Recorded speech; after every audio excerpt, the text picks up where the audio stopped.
Kuki singna nongmei kapsilakhre matam khara nongmei kapnaba lepruraba matung ngarang numidang pung 9 rom tabada Kuki khulai paiba singna koktruk ching lekai amadi National Sports University da leiba State Security Force tamna nongmei kapsilakhre thogdog asigi matang da press na phangba pau amagi matung ina ngarang numidang pung 9 rom tabada koktruk ching lekai amadi National Sports University anigi lonaba Narak Mongsong Romdagi, Misa Nabagi Sahum Pangbadagi, Sports University de Laiba, Security Personnel Sing, Searchlight Captain Yankee, Maduda Maikai Kangdana, no may round Ohum Mari Rom, Singtak Lomgi Koktruk Sing Lekai Amadi National Sports University Tamna, Kaptaraki Bani Hairi. Kuki sing na nongmei kaptaraki baduda koktruk sing lekagi sing amagi chingkhong da leiba yum amagi jingada nongmei maru ani panki makhata na kuki sing na nongmei round khara amu kapsilakpadagi khulngakpa sing amasung security force singi maikai dagi sukhut handuna nongmei round khara kapnaki nongmei kapna baduda minute 10 rom matat kapna raba matung nakal ani magta tumina leinakhi hairi thogdoga si thokraba matung da koktruk sing lekai maning amadi bethel khul maning sing da kuki sing na Torchlight kaptuna koicha chatpa ukhi adum oinamak nakal animakta nomai kapna bagi makhol dita Masamaki nupi bu thangna thinduna hatpa nupa ama police na fagat khre masagi sahi ni fugani parom suraba nupa amana mahak masamaki nupi bu thangna thinduna hat khre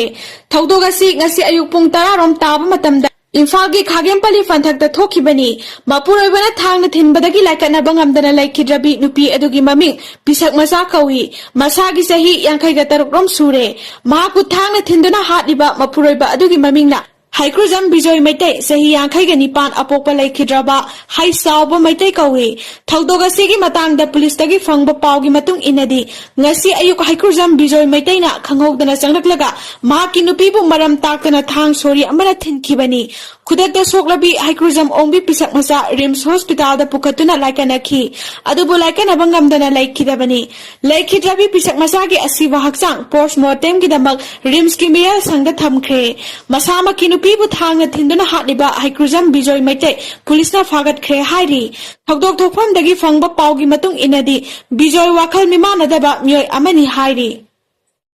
Pambaina lusingba UNLF na paring 9 sangsilagriba anti narcotic drug ki drive ama haukiba me kuntraga mathoi inglising aniga kunga mari numit asida national market ta lupa lakh humpuga mathoi oigadaba narcotic drug ki polam sing fagat le Hagalaba Polam Singh ngarang miyam de sinaduna manghan khre haina lup asigi media coordinator Department of Publicity Sarai Rongbagi Cherol amana hairakli Cherol aduna hairakli badi drug singasi UNLF ki akhanaba team ama Imphal East ki Hata Bazar da red ama sathaduna phagat kibani drug singasi lalon itik tarambadagi party na phagatlaba miyoi sing amadi drug singasi bu purakpa kaibung makha lekai dagi gari gi driver Moinam Umar apokpa laikhidraba M Ali ama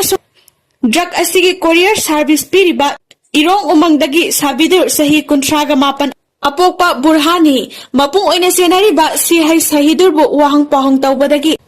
drug asigi mapu oiba si Juma Khan sahi nipu apokpa Tihais Mantri Laifam Irong Mathak Lekai dagi ni haiba sikhang mangamle si hai sahidur na drug asi Guwahati fawba yongna ba pukhi gadabani amadi masigi damak mahakna phangadaba senfam asi lupali singni funi phagalaba narcotic drug singdi brown sugar kg ama Heroin number 4 da case nipu amadi humdraga manga belni masigi mamalna international market ta lupa lakh humpuga mathoini phagalaba polam singasi party na langon apunba maira pabi loop universal murder organization amasung world maitai organization loop ahum masigi ima singda sinaki amadi ima singasina miyam mamangda khudakta mai thaduna drug singadu manghanki narcotic drug asibu lalonitik tawriba Jackie Mapu si hai Juma Khan party da numit mangani gi manung da sangjara kadavani amadi khunai sigi tungi mirol kanana bagi damak pambaina singba UNLF na sangsili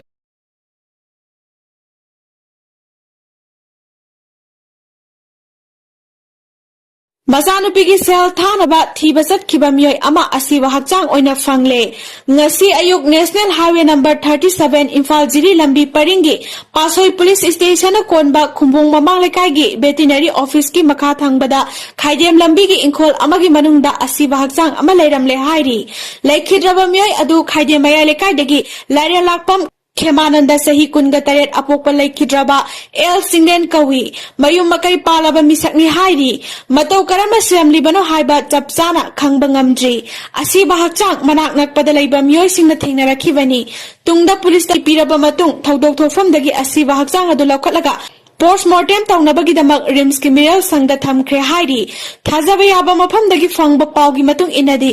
Laikhidraba miyoi asigi mapalamda laibi masanupigi sel thanaba sel thirugani haina Jun amada yumdagi thokibadagi hanjilaktabani hairi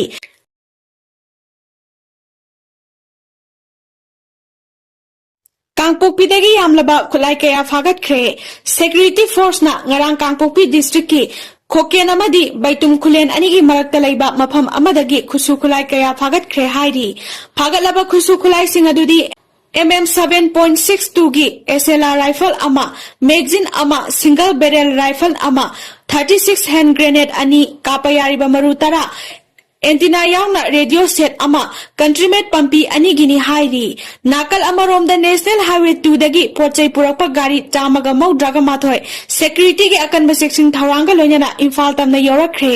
masiga loinana security gi section tharang lokhatpa oina tongan ba mafam chamaga kunga mathoida checkpoint sing hangdokhibaga loinana chingnaba miyoi humphugani thoigi mathakta wang pahong chathaki adum oinamak thoina mifa mipungi pawdi laikhide haina Manipur Police Control Room dagi thorakiba cheral amana khanghalakli